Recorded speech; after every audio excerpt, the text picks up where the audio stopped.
Hello everyone, and welcome back to Queen Elizabeth, A Day in Her Life. We've been diving into the book The Queen Mother and finding out great things about her and her family. The last video was about the family settling into Royal Lodge, and then everyone got involved in the education of Princess Elizabeth and Princess Margaret. By the end of the video, we learned about the Duchess having fun and creating a drinking club, which was secret. And she even had a portrait made of the gang, and it's hanging in Windsor Castle today. I tried to find the picture of it, but I was unsuccessful. But let's see what was going on today. The end of July 1934, the Duchess went to Cowes with the King and Queen, and she looked forward to it. I like the feel of the yacht racing. It's very exciting and very peaceful. No noise except the creak of the sails and the water rushing by, and a glow of health after a few days at sea. She only had one day of racing on the Britannia, and they spent a lot of time on the Victoria and Albert. She was in a little house on the top deck, and it had leather seats, silver fittings, and too many tassels to count. Extremely Edwardian, and of course extremely comfortable. I'm looking at a battleship as I write. Hundreds of seagulls are crying, and nobody bothers me, so I'm happy. The Duchess left Cowes on her 34th birthday, and that day Britannia had a spectacular win, beating her rival Astra by 12 seconds. The Duchess wrote the King that she would have blown up with excitement if she had been there. She said that there was something exhilarating about the elements, the sea and wind and the sun, and one feels far away from the horrors of modern civilization with its noise and eternal hurry. In August, the Duke and Duchess with their daughters went to Scotland, as they did every year. They divided their time between Glamis and Birkhall, and the girls loved it. At the end of the holiday, the family was sad to leave Birkhall, and the Duchess told the King, "Lilibet nearly wept when we left the other day." In August of 1934, the King's fourth son, Prince George, Duke of Kent, became engaged and married Princess Marina of Greece. After the Duchess had met the princess, she wrote to her brother-in-law, "She is so sweet and so pretty, and do tell her that nobody will welcome her more than her future sister-in-law. Darling Bertie and I, the old married couple, pray that you both be as happy as we are." And the marriage was popular. Princess Elizabeth was an excited bridesmaid. Princess Margaret was anxious to go too. She was 4 at that time, and the King and Queen agreed on the condition that the Duchess could really guarantee that Princess Margaret would behave like an angel, and that you keep her near you. The Duchess said that she would. She led Princess Margaret by the hand into the abbey, and the princess sat on a stool at her mother's feet, and according to the grandfather, Lord Strathmore, was as good as gold during the service. And the Daily Telegraph recorded that when her sister appeared holding the train only a few feet from her, Princess Margaret waved to attract her attention, and Princess Elizabeth gave her a stern look and shook her head. After that, Princess Margaret's excitement died down. During 1935, the Duke and Duchess of Kent started to play an active role in public life. That took the pressure off the Prince of Wales and the Yorks. This was a busy year, so it was great that they could do that. This was the year of the King's Silver Jubilee. The Duchess was firm about where she wanted to go and what she would do, and the Jubilee was a greater success than anyone, in particular the King, had dared to hope. The King had a low-key but steadfast approach to his task. His devotion to duty, his acceptance of political change, and his strategy of reaching out to his people. The King said on May the 6th, it was never to be forgotten day when we celebrated our Silver Jubilee. It was a glorious 75 degrees in the shade, and the greatest number of people in the streets that I've ever seen in my life. The enthusiasm was indeed most touching. And he wrote in his diary, "When we got back to Buckingham Palace, we were cheered by an enormous crowd. By only one post in the morning, I received 610 letters. At 8, I broadcast a message of thanks to the Empire. After dinner, we went out on the balcony again, and there must have been 100,000 people." Every night that week, when they went on the balcony, it was the same. Every day when they traveled in an open carriage through London and all the poorest areas of Lambeth, Whitecastle, Battersea, Kennington, Limehouse, they were greeted by rapturous crowds. Houses were decorated with streamers, flags, and bunting, and the King said in his diary that all this decoration had been put up by the poor. The Jubilee gave a boost to the thousands of charities which were launched by Jubilee appeals and enlisted different members of the royal family in their causes. The king was surprised and moved by it all. After one happy drive through the East End, he said to his nurse, Sister Black, "I'd no idea they felt like that about me. I'm beginning to think they must really like me for myself." The Yorks did their part in the celebrations.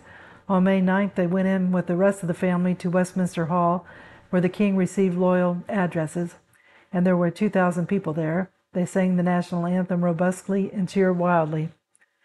The next night, the Duke and Duchess took the night train to Edinburgh to assist in Scotland's own Jubilee festivities. The celebrations continued until early June. On the 8th, the King and the Queen made the last of their triumphant drives around London. In 1934, George V always distrusted and disliked both Mussolini and the Nazis. The King dreaded the prospect of another war, told Lloyd George, "I will not have another war, I will not. The last one was none of my doing, and if there is another one and we are threatened with being brought into it, I will go to Trafalgar Square and wave a red flag myself sooner than allow this country to be brought into it." On the 2nd of December, the King's beloved sister, Princess Victoria, died, and the King was very upset. They had supported each other through every year and talked to each other every day. He canceled the opening of the Parliament that was due to take place later that day. He didn't feel he could appear in public while he was so upset. The middle of December, the Duchess had a serious attack of flu while she was at Royal Lodge. Her daughters were upset, and Princess Margaret wrote to her from London, "Darling Mummy, I hope you are better today. You must be better for Christmas. When will the doctor let you come to London?" And then she gave about 6 X's for kisses. Her doctors were concerned about her. The influenza developed into pneumonia, and her temperature got to 103. She wouldn't be able to go to London nor to Sandringham for Christmas. The two princesses went to Norfolk with the King and Queen on December 21st. The rest of the family, including the Prince of Wales, the Kents, and their new baby, Edward, and the Gloucesters and other guests, arrived on Christmas Eve. The Duke and Duchess had to spend Christmas at Royal Lodge, separated from their children. While the Duchess was in bed, the Duke worked in the garden, and he moved many of the rhododendron bushes. The children's nurse, Alla, and Jean Bruce, a lady-in-waiting to Queen Mary, and others at Sandringham, kept the Duchess informed about the children, and the Duchess and her daughters wrote each other cheerful letters. According to Jean Bruce, Princess Margaret sat through a long sermon, looking adorable and minute between Queen Mary. The Duchess wrote to Princess Elizabeth saying that she hoped she was having a lovely time and being very polite to everybody. Mind your answer very nicely when you're asked questions, even though they may be silly ones. Give Margaret some great big kisses from me, and a great many to your darling self. Goodbye, Angel, from your very loving Mummy. And Princess Margaret wrote, I hope you'll be better tomorrow, and ask the doctor to let you come. It is all white mist out and cannot see. We have millions of cards, and we made a lovely Christmas tree with lots of things on it. I love your letter. The Duchess sent Princess Elizabeth news of their corgi Dookie, and said that as soon as she was better, she would come to Sandringham, and I shall give you and Margaret such an enormous hug that you'll be quite squashed. So the Duchess wrote to the Queen Mary how absurd it seemed to be spending Christmas in bed, and poor Bertie plowing through a turkey all by himself, poor darling. Then the King, she sent an affectionate end-of-the-year letter recalling the joy of his Jubilee celebrations, and she must have been feeling better because she ended it with a joke. Have you heard about the Abyssinian soldier and what he said about Mussolini? He is my enema, the douche. So she wrote to a friend, Wet Dick Molinax, that she was very much better, but the doctor told her this morning that she couldn't get up just yet. I expect that when I'm well again, I shall be very well. Oh boy. She ended the letter by saying, a very happy new year to you from your suffering President Elizabeth. He must have been a member of the secret wet club. The King wasn't able to go shooting anymore. He could manage only short walks to the stables, and then he had to pause to take his breath. He made his Christmas speech with difficulty. The royal librarian wrote his wife, I didn't like his color at all, and gathered that his circulation is bad.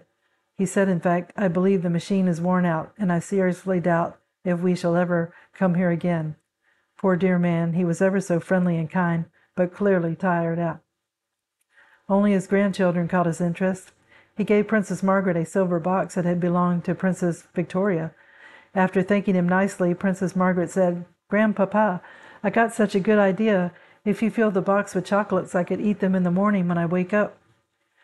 On January the 16th, the king was worse. He wrote in his diary that he didn't feel very grand. The queen was worried and sent for the Duke of York. The Duchess wasn't feeling good, but she said that he should go to see the king that afternoon. The Duke didn't realize how serious his father's condition was. He met with Tommy Lascelles, the private secretary to the king, and he didn't care for the behavior and attitudes of the Prince of Wales. And when the king got to Sandringham, he found Queen Mary presiding over tea, while a large company, including his children, played a game of happy families. He realized how ill his father was and how calm and brave his mother was. The Duchess, who was too sick to go to visit the king and queen, wrote to Queen Mary, and she said she was thinking and praying for you and Papa all the time. I cannot think of anything else. My life has been so bound up with yours the last 12 years, and I cannot bear to think of your anxiety. On Saturday, the little princesses were taken back to their mother at Royal Lodge. The first bulletin about the king's health was issued. Reporters and photographers showed up at Sandringham. "Too heartless," wrote the queen. The Prince of Wales was distraught. He was less close to his father than his other siblings, but he was upset. And Monday, January the 20th, the king held his bedroom the last meeting of the Privy Councillors to set up a council of state to act on his behalf. He spoke with difficulty, his assent, and signed what looked like a GR on the document. As the councillors left, he smiled at them, and many of them were in tears. That night, another bulletin came out and was read on the BBC. The king's life is moving peacefully to its close. Just before the king died, according to Lord Wigram, the Prince of Wales became hysterical, cried loudly, and kept on embracing the queen. His emotion was frantic and unreasonable, according to Helen Hardinge. The moment the king died, Queen Mary turned to her eldest son and kissed his hand of her new king, Edward VIII. In her diary, she wrote of King George V, "The sunset of his death tinged the whole world sky." She wasn't wrong. King George had been widely and greatly loved. The newspapers appeared with heavy black borders. All broadcasting was canceled. Theaters and cinemas were closed. Millions of people across the land went to church to pray. January 22nd, the Duchess was well enough to travel to Sandringham. The whole family was there now. The coffin was taken by train from Wolverton Station to London. All along the way, people stood bareheaded by the track and on the hills above it, watching the king on his last journey. From King's Cross, Edward and his brothers followed their father's coffin on foot to Westminster Hall. As relations and other dignitaries arrived for the funeral, almost 1 million men and women passed silently by the coffin at Westminster Hall. At midnight on January 27th, the eve of the funeral, the king and his 3 brothers stood guard over the coffin for 20 minutes in dim candlelight. A very touching thought, their mother recorded. The next day, the queen described a terrible day of sadness for us. The coffin was drawn on its gun carriage to Paddington Station. It was then carried by train to Windsor, past thousands upon thousands of people lining the track, and then taken through the mourners into the castle and St. George's Chapel. The king was laid to rest. Queen Mary wrote, "We left him sadly, lying with his ancestors in the vault. We returned to London by train and got home by 3:30. Weeks after the funeral, the Duke and Duchess and other members of the family were constantly with the Queen. School children all over the world wrote to Queen Mary and other members of the family." So I'm going to stop the video here. The video started on a happy time with a yacht race and then the Silver Jubilee. And there was a wedding, and the princesses were turning into great personalities. Then things turned sour with the sickness of the Duchess, and then most horrible of all was the death of King George V.